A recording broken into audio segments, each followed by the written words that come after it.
go. And we're ready? We're live. Live.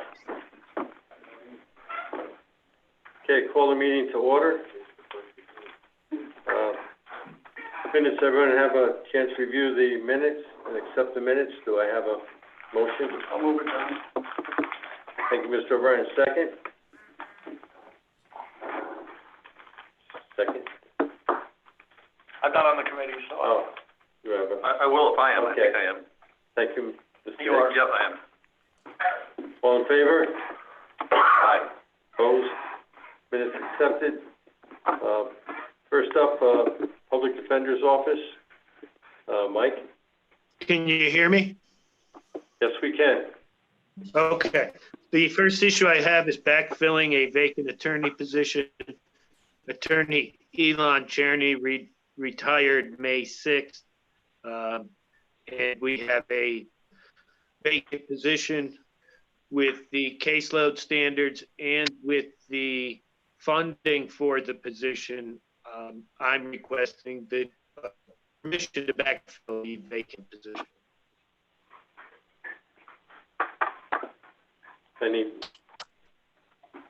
we have a motion to backfill the attorney position?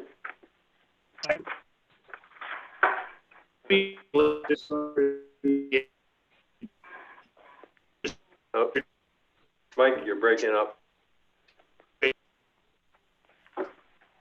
Hello? Find good internet for him. What's that? We find good internet for him. For that? But, Mike made a request to backfill. I'll move that. Okay. Second? Second. Second. All in favor? Any discussion on backfilling the vacant attorney position? All in favor? So, slowing down, is this, Mike, is this, how's this funded? Is this funded through Harrell Herring? Yeah. Or just it's a basic backfill? Yeah, there's other contract money too that helps probably fund that position, if the truth be known. Okay, just double checking. All in favor? Aye. Opposed? Motion granted to backfill the vacant attorney position. Mike, are you still there? Mike? I don't see him. Was that all he had? No, he was gonna update on working from home and returning to work. Maybe he's gonna walk down. I think it was Becky who's coming back in. Okay.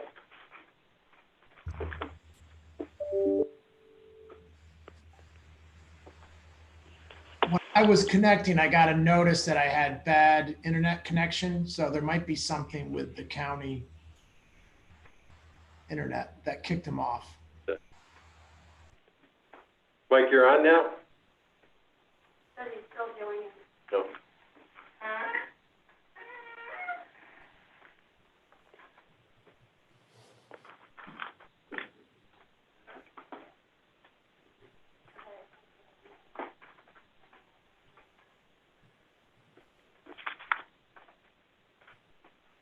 You wanna move on and come back to? Do we, move on and come back to Mike? Yeah. Okay. We'll move on, as we wait for Mike to reconnect with us. Next up, Tony?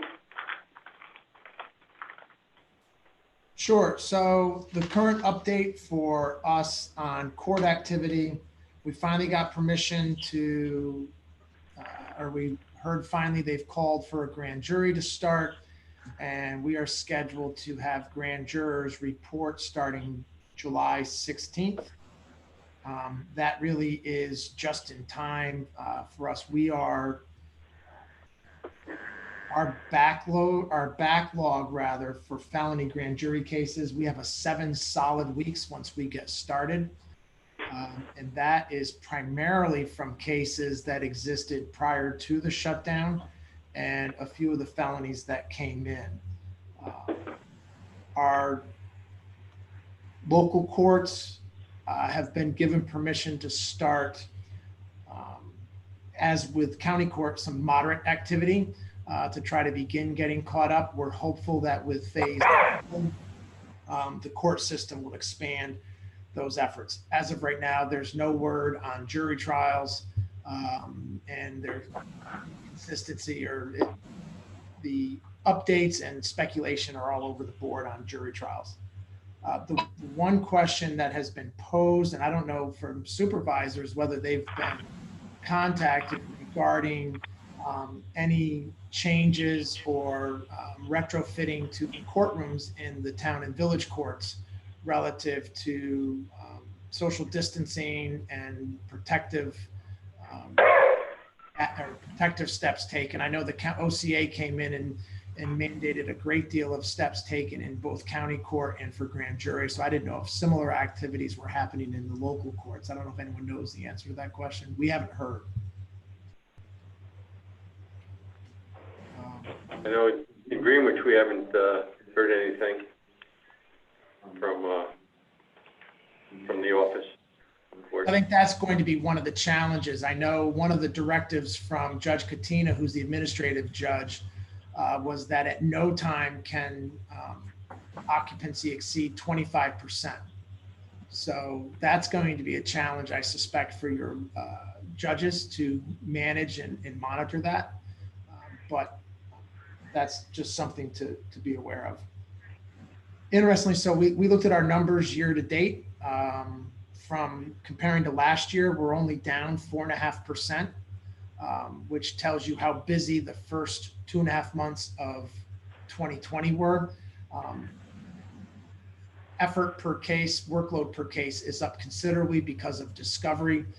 Quite frankly, the pause for us, the timing was good in some regards because it allowed us to get caught up on all of the discovery requirements for 2019 cases, and then get caught up on 2020 stuff. So that's been a huge part of what happened during those 3+ months.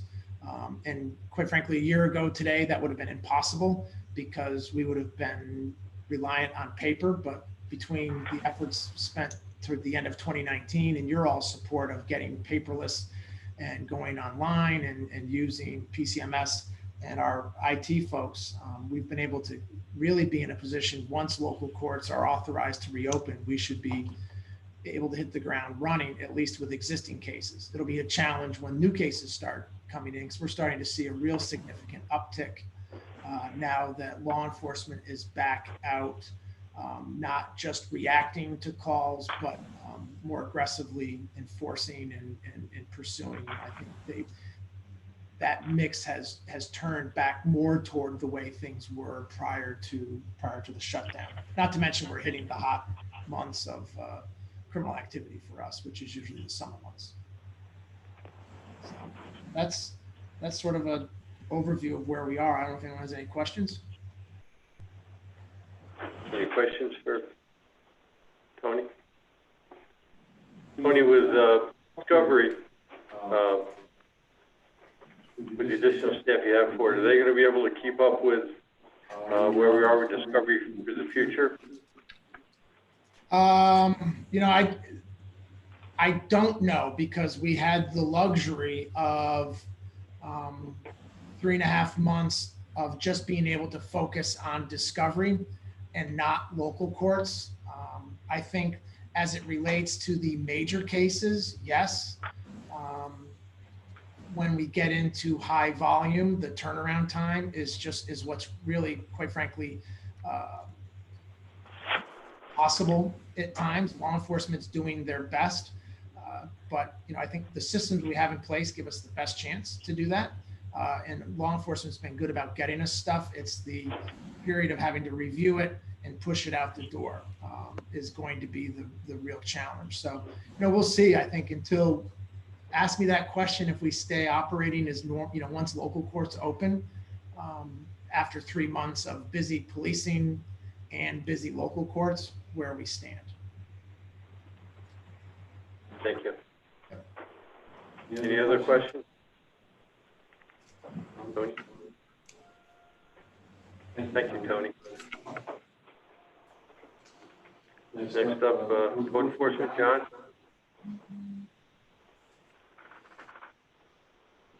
you're muted. John, you're muted. I always shake my head when other people do that and say, how come they can't figure that out? Sorry. Okay, so code enforcement, we're working as remotely as possible at this moment. We have our computers and our cell phones that we didn't have before, so that was good timing on all of that, so that we can take calls and look up things out in the field. We have usually 3 or 4 people actually in the office at any given time, but we're able to keep our social distancing or use our masks. The inspectors are able to set up the inspections out in the field and then actually go out and do them now. So that's going well. We've been doing appointments in the office as needed. But they do have to periodically come into the office in order to get their files, which I've mentioned before, and the plans, if they need to review the plans for what they're going to be looking at in the field. As far as our numbers, the numbers that I came up with since we opened and compared that to last year during the same dates, we had 69 come in 2019. Since we've been back now, we've had 130 for the building side of it. For the septic, we had 18 come in 2019, and we've cleared out 30 this year. Our septics are about even between the 2 years, but our building permits are down about 15% at this point. Any questions on any of that?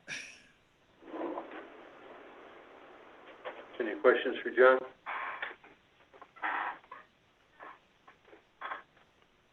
All right. No questions?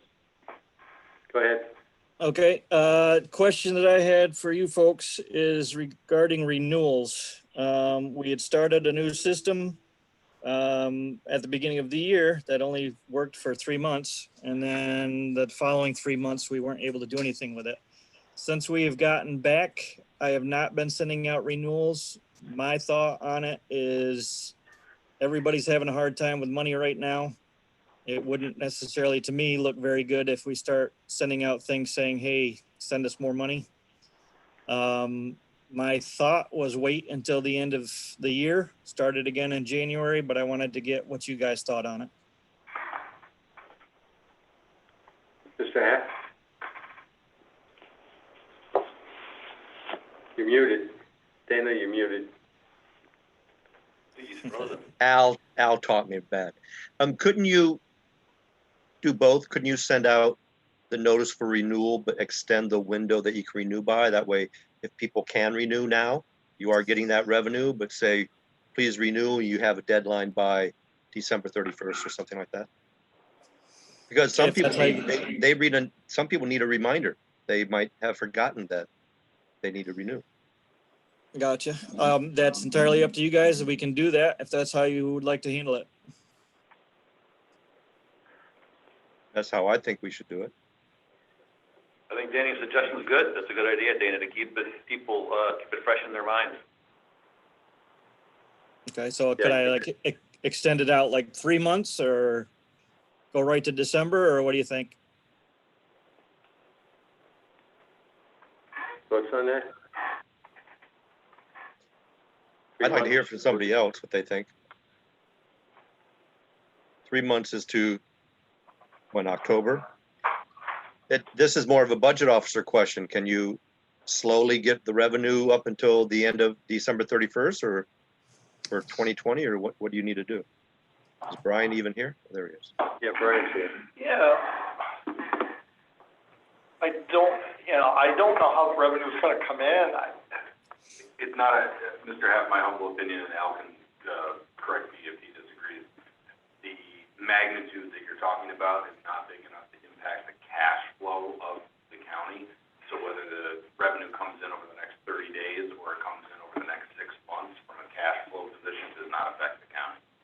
Okay, but if you don't send out the renewal notice, people won't even know they're in that situation. I'm not arguing not to send out the renewal, sir. I'm just saying that whether you set the extension at 3 months or 6 months does not affect us from a cash flow position.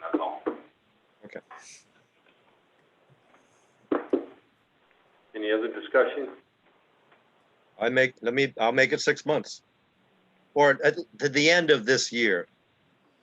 We're already almost in July, so that 6 months might be into the new year. All right, so So we you're could gonna do send it. them a renewal right away, but you're gonna give them till the end of the year to pay the fee, Just, right? Is that what we're I discussing? think that, yeah, Right, Dana? because you don't know the plight of the people that have them out there. No, I think that's reasonable.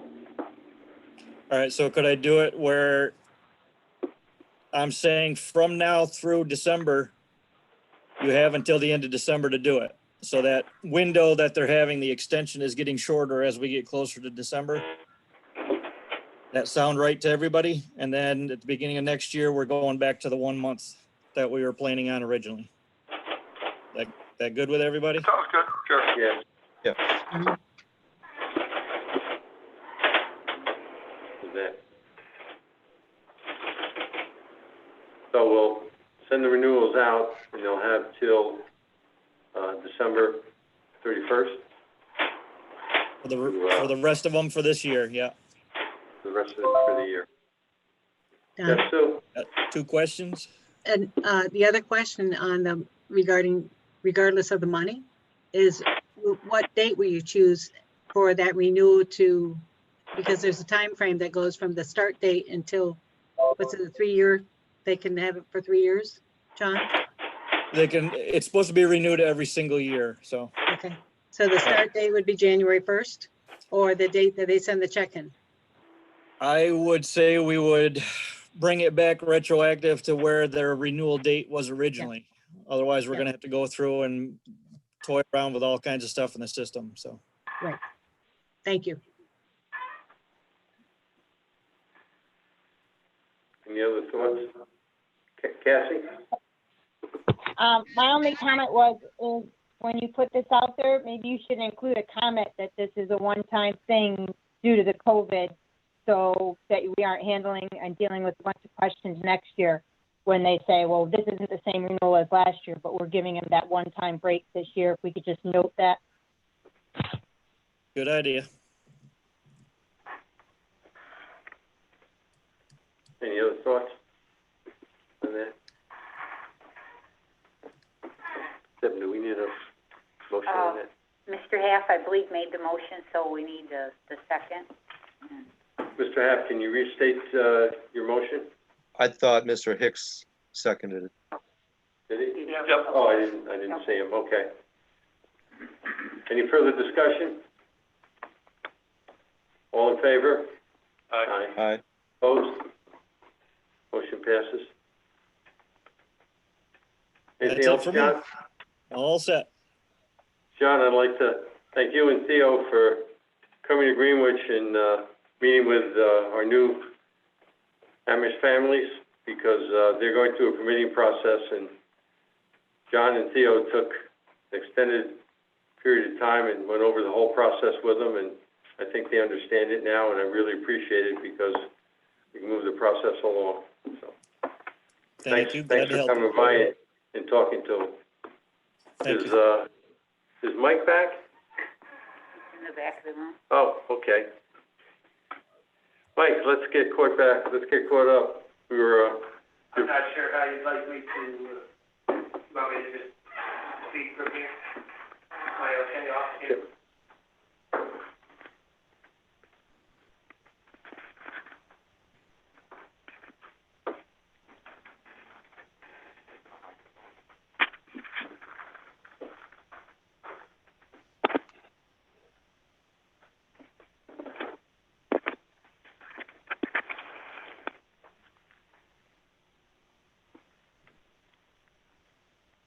you all set?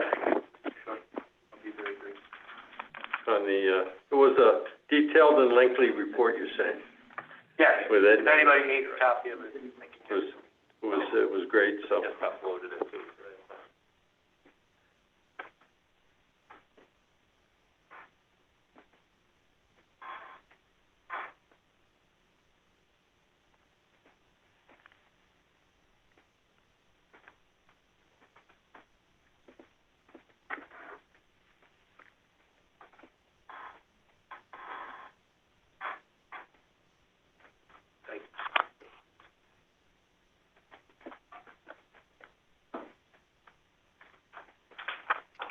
We all set? So, I was requesting permission to backfill the vacant part-time attorney position that is vacated by the retirement of Elon That- Kearney. That's been taken care of? Okay. I wanted to report some good news that, to date in 2020, we've received $1,106,929.74 in revenue, largely because of, past due payments from the Office of Indigent Legal Services. But, still, that's a very good revenue number, and I did not want to fail to report that. Some of the other exhibits I can briefly explain. I attached the actual receipts of revenue for the year, or actual receipts of the statutory distribution, really not for the year, for the last 9 years, and the schedule. And I would note that we still have $118,000 that will be due this year. That's just the ordinary schedule, and then that $118,000 continues per year until we hear that it's a different number. I do have one last issue, which is I have one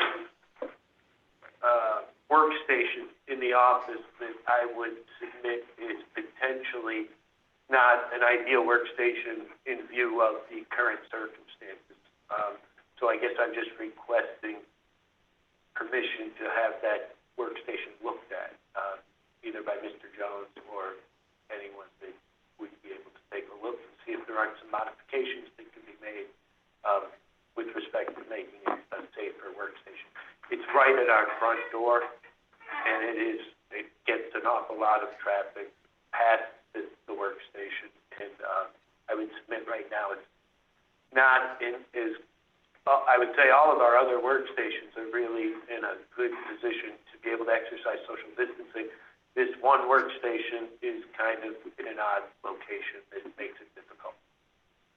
So that's the receptionist one when you come in the front door? Yes, it's kind of stuck near the counter, and it's positioning next to the counter that makes it a tight space.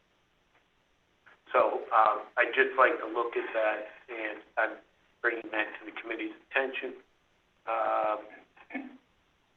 I would note, too, I have heard from Indigent Legal Services, who we receive a lot of funding from, that they will cover any requests as it relates to COVID-19, whether it be safety modifications or cleaning supplies, et cetera.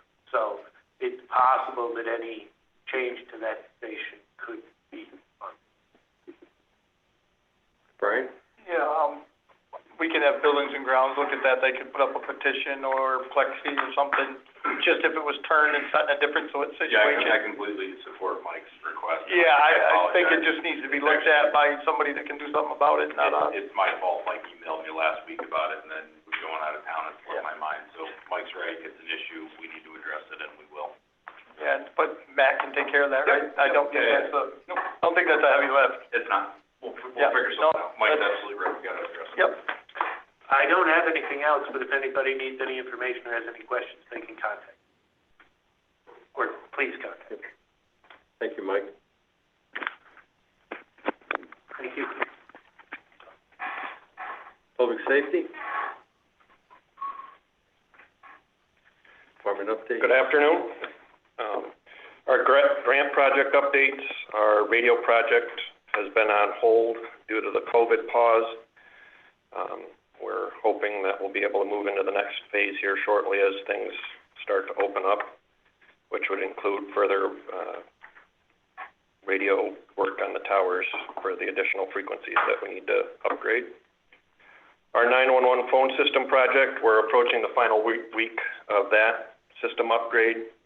And with the coordination of our vendor and our partners in Warren County, we're expecting that we'll cut over next week for that project. And this upgrade includes the complete refresh of all of our 911 system and equipment and software, and will prepare us to have the integrated text to 911, which will be its own project after this upgrade. This just allows us to be able to do that upgrade. But things are moving along well with that. For the CAD system, our last CAD project team meeting was March 10th. That followed a regular reboot. We continue to have experienced intermittent issues with the classic mobile component of the CAD.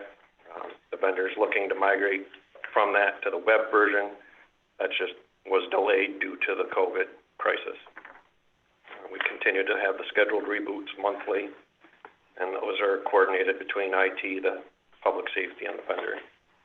Our next project team meeting is scheduled for July 10th. For our COVID-19 preparedness, response, and monitoring, public health, public safety, and county admin continue to work closely with the state and federal agencies to monitor the spread of the disease and act decisively to ensure that everybody's kept informed. We continue to coordinate and support our local agencies and communities along with public health, make sure that everybody is up to date. And with that, we had the coronavirus website, washingtoncountyny.gov/coronavirus, which is updated frequently, and that's where all of our information from the county is directed from.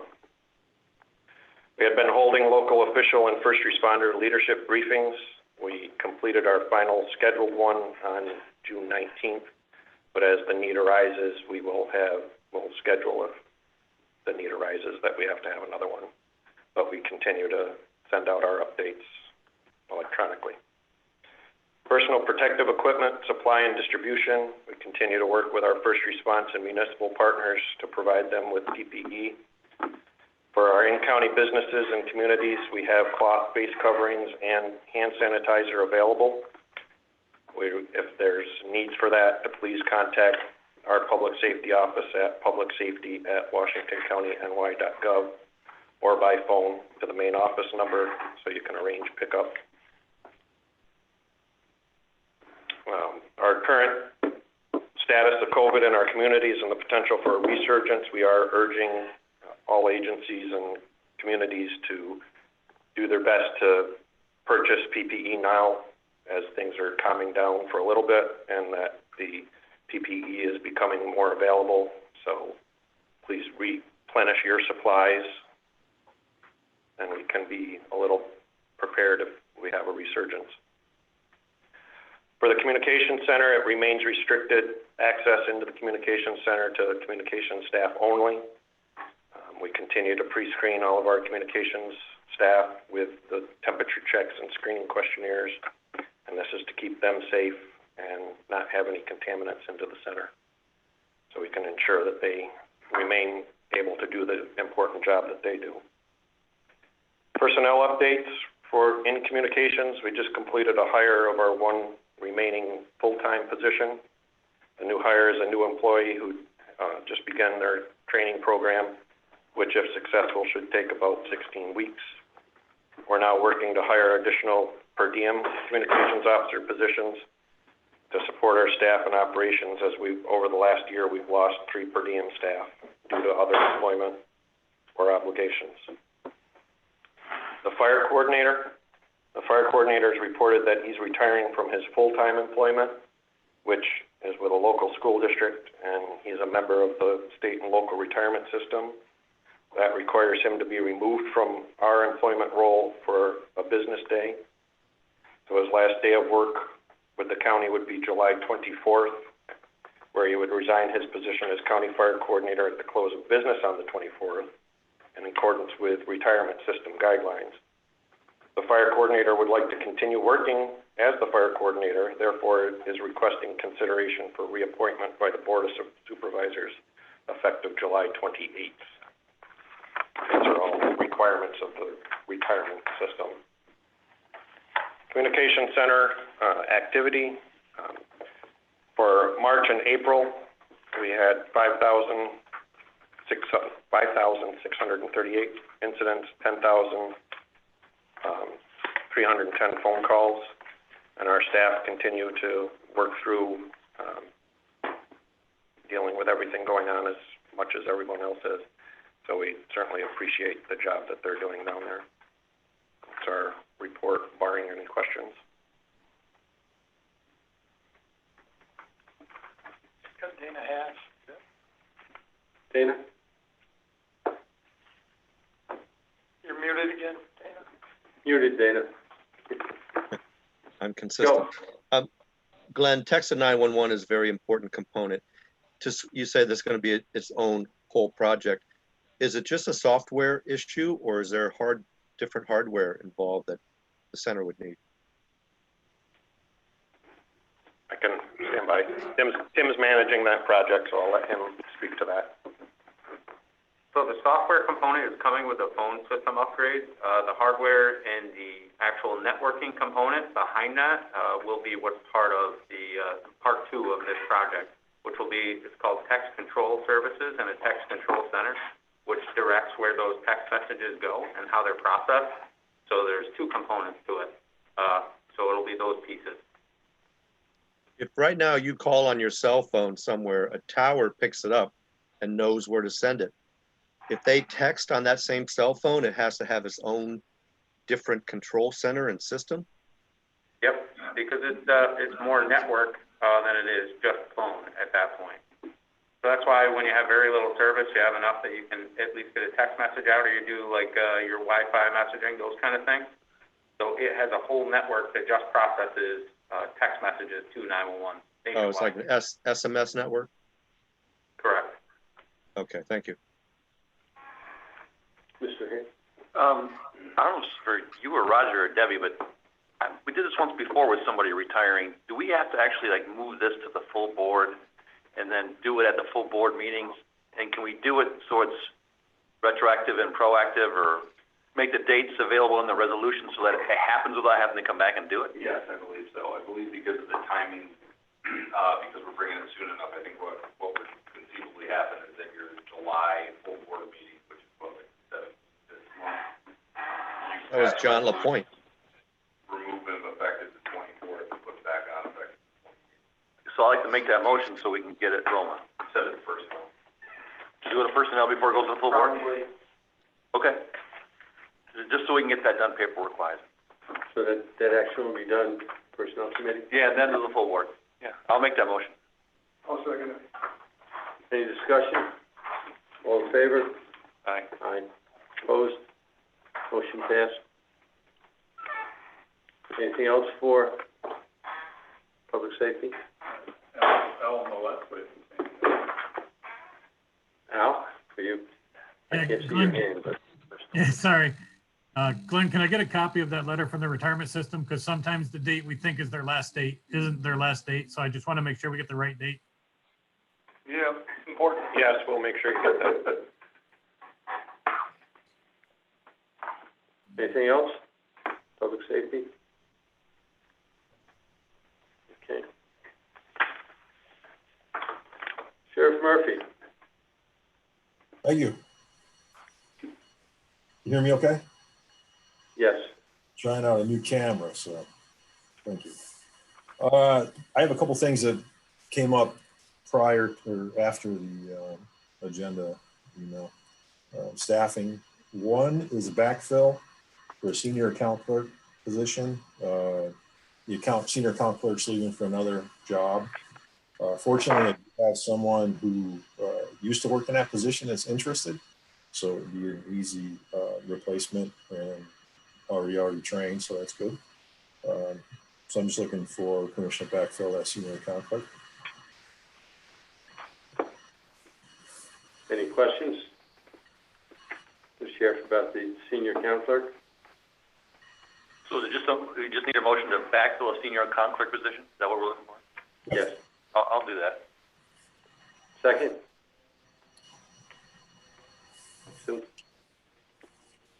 Any further discussion? All in favor? Aye. Opposed? Backfill granted. Next, Sheriff Murphy? Well, it goes to personnel, and then. Personnel. Thank you. The second is amend the staffing pattern. What I'd like to do is remove the position titled Senior Civil Deputy and replace it with Deputy Sheriff. The Senior Civil Deputy has indicated that he is retiring. He can't physically go to the office because it's closed, but the Plattsburgh office supposedly might be open where he can do it. If not, he's gonna do it online, but we know he's going to retire. He's been out since before the COVID.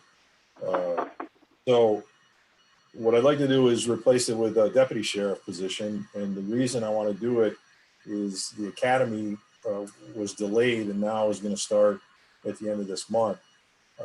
So if we don't put someone in to replace that position now, we'll have to actually wait a year before we can train anybody. So it's a timeliness issue. So if we're able to do this, amend the staffing pattern, basically what I would request is that upon his retirement, we would remove that position from the staffing pattern and change it to deputy sheriff. Any questions for Sheriff Murphy? Is the change going to be determined upon the retirement date? Or when is it going to happen right away? We're going to change the staffing pattern now, or are we going to wait till something else triggers it? Because you're waiting for a retirement date because that individual can't physically go to the retirement office, correct, Sheriff? Yes. So what you may need to do in order to get the new deputy into the academy on time is a motion from the Public Safety Committee to add one deputy sheriff title position to his staffing pattern with the understanding that the senior civil deputy position will be removed effective the date that individual retires. So we're going to basically add one to the staffing pattern now, and then post-retirement, we will delete one from the staffing pattern? Yeah, unfortunately, it sounds like we can't do it simultaneously. So we'll overlap, but there will be a difference in pay, so that in the end, there's a very significant. right, it'll actually reduce the .1 in that regard in the end. Yeah. And you got a person in training instead of waiting a year. Yes. That's what he's after. I'll move it. I'll second it. Any Curiosity says, what happens if that person decides not to retire? Somebody gets trained. Yeah, he's we double checked with him.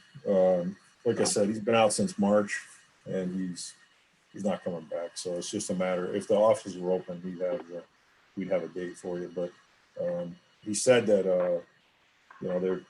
if it doesn't open, he's going to do it online. So I would imagine it'd be by August anyways. Okay, so there's not if it doesn't open, Chris, at the state level, I mean, he's got to wait until it opens, and that could be a week, a month, or 6 months, right? No, you can do it online. He Do it online. Okay. He would rather do it in person. That's the only thing. But Understood. Any further discussion? All in favor of the change? Aye. Aye. Opposed? Motion granted. and then I have another staffing pattern request. This one's cook in the jail. The supervising cook, Tony Scarlatti, has been doing a great job. Food services director since he took over after the untimely passing of Craig Phelan. One of the issues they have is that they have part-time cooks that are working, and he's trying to not exceed the hours that limit them to being a part-time cook. So what I'd like to do is remove 2 part-time assistant cook positions from the staffing pattern that are currently vacant, and then create 1 full-time assistant cook position. And that will move one of the part-time workers that's currently, he's struggling to keep under the limit, and allow him to work 35 hours a week. The difference in hourly pay, believe it or not, is 10 cents. So I don't see it being an issue. Obviously, there's benefits involved, but it's not a big money issue, let's put it that way. So the 2 part-time, Jeff, the 2 part-time cooks are going to be about the same number of hours as 1 full-time cook? Well, he's currently a part-time assistant cook, and he'll be going to assistant cook full-time. So, yeah, he's trying to keep him under the limit, but it's difficult. So, and to be able to have the needed staff there in the kitchen. I'll move it. Second, I'll second it. any further questions? All in favor? Sue had Got her a hand. question. Okay, so Sheriff Murphy, how many inmates are in the jail at present? I think it's 30. Yeah, 30. 30? Yeah. And the capacity is 125? No, it's more than that. It's 184. 184? Yeah. Do we still have to use the same amount of employees, whether it's 30 or 184, or are we reduced them? Yeah, it's based on the capacity. So, yeah, we're currently looking at that. And I've talked with the county administrator and budget officer about some solutions to that. But, you know, before COVID, we were around 60 or so. We're already seeing it, you know, it was down to 26 the other day. We're up to 30. The courts are opening back up. We're gonna start seeing more. How many we'll see, I don't know. I don't know if we'll get back to 60 or not or higher, but obviously as the courts get back in session, and this, as the DA had noted, this is kind of our busy time. We certainly, our road patrol certainly is answering a higher than normal amount of calls. So, you know, what I'd like to do is look at this in a couple of months and see where we're at, and then kind of go from there. Thank you. any other questions? Any further discussion? All in favor of the change? Aye. Aye. Opposed?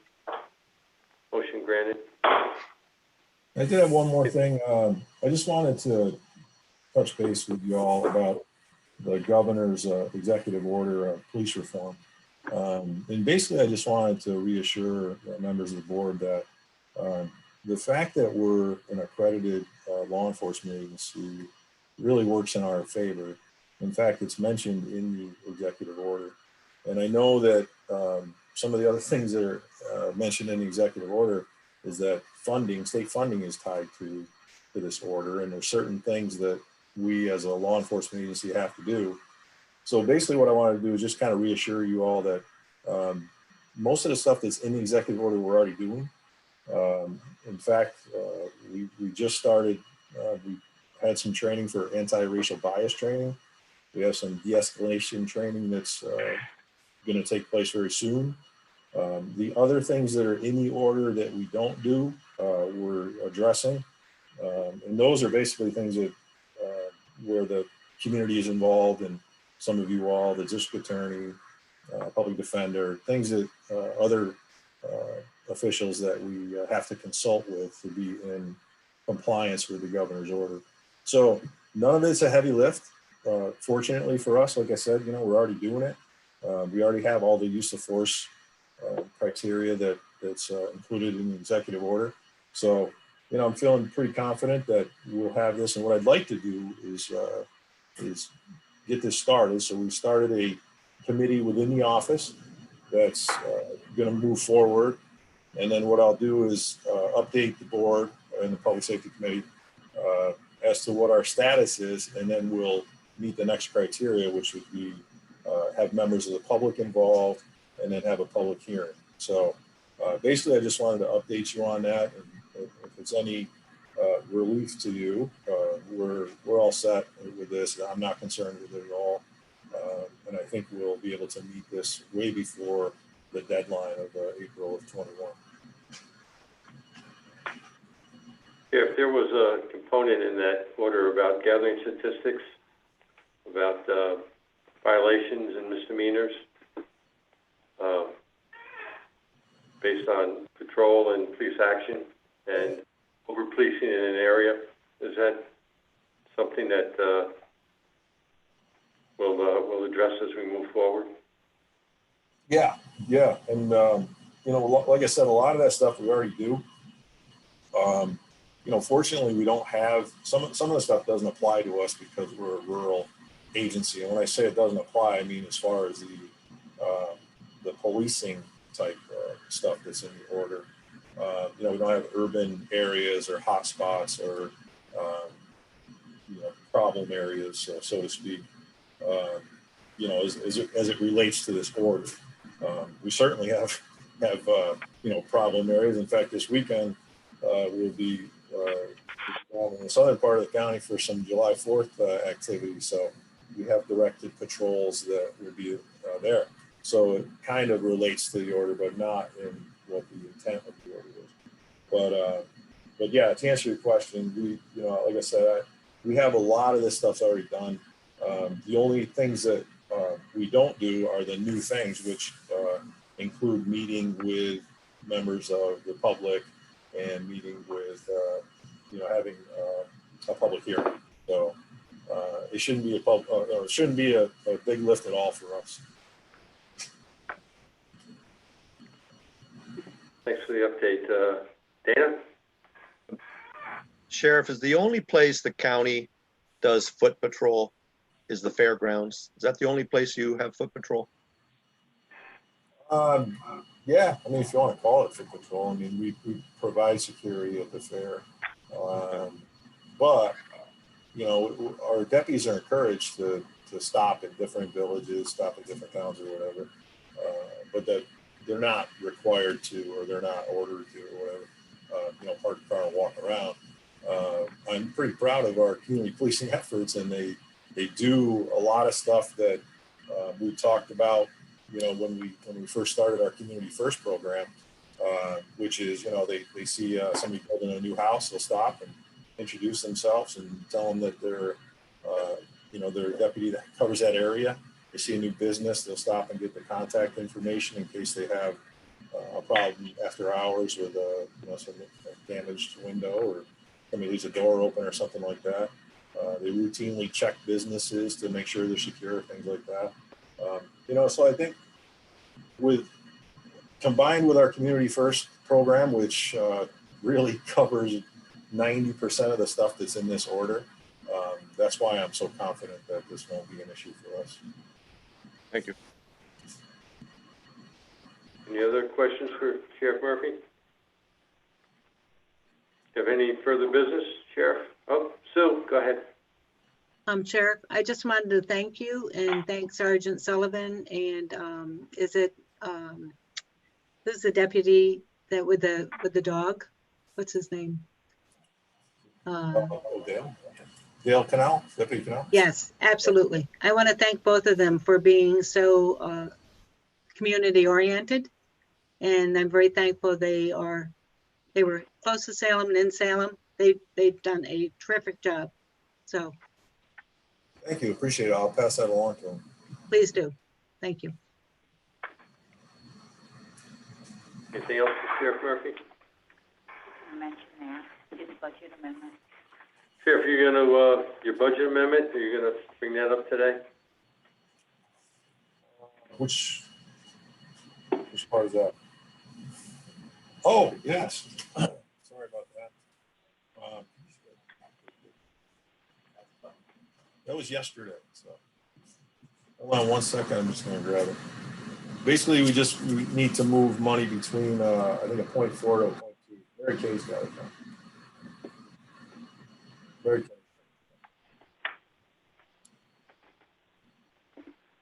I know it's $300, but I'll get you the budget lines in a minute. We needed to purchase a metal detector for booking, and we were $300 short in one line, so. FFL? Pistol Friends. Need a motion to move $300 from a 0.4 to a 0.2 or something like that, move Yeah. the finance? Yeah. Yep. I'll make that motion. Thank you. Thanks for saving me, Matt. Second? I don't know which one. Any further discussion? All in favor? Oh, Mr. Haff had a. Paper covering them up. You're muted again, Mr. Haff. That's so you don't hear my clocks chime all the time. Sheriff, is this the spectrometer that you walk through that you have like over in the jail? And you need another one, why? The other one's been out of service for quite a while. Been trying to put some Band-Aids on it, but it's not working. Okay. Maybe we get an electric magnet and we can just catch them as they come in. Wasn't that what the dog is for?